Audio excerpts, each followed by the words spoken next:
రాష్ట్రంలో ఉన్న రైతన్నలకి శుభవార్త. ఇప్పటి వరకు రుణమాఫీ కోసం ఎదురు చూసే తెలంగాణ రైతన్నలందరికీ చేకూర్తు సర్కారు మంచి శుభవార్త చెప్పిందుల్లా. ఈ ముచ్చట మీద వ్యవసాయ మంత్రి తుమ్మల నాగేశ్వరరావు సారే ఇలా కీలక ప్రకటన చేసిండు. అదేందో నేను చెప్పుడెందుకు మీరే వినుండ్రి.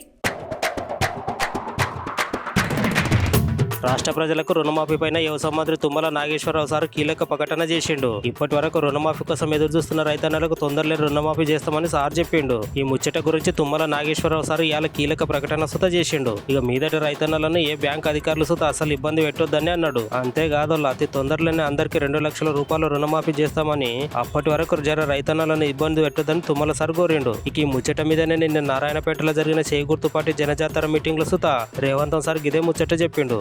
రాష్ట్రంలో ఉన్న అందరూ రైతన్నలందరికీ సుత ఆగస్టు 15 తారీఖు వరకు అందరికి రుణమాఫీ డబ్బులు చేస్తాడని చెప్పిండు.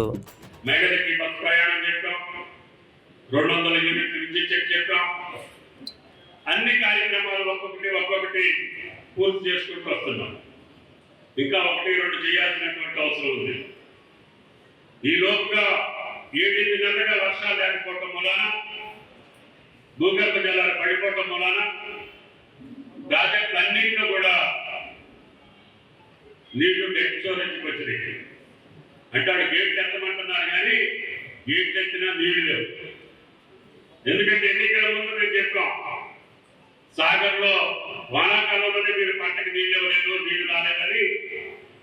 కాబట్టి మంచినీళ్ళు ఉంచుకోవాలి. పక్క రాష్ట్రాలు దొంగతనంగా తీసుకెళ్తున్నారు, పట్టించుకోండి అని చెప్పి మనం కానీ అధికారులు కానీ చెప్తే ఆనాడు పట్టించుకోవాలి. ఈనాడు మంచినీళ్ళు కూడా మనం పక్క రాష్ట్రాన్ని మళ్ళీ అడుక్కోవాల్సిన పరిస్థితి వచ్చింది.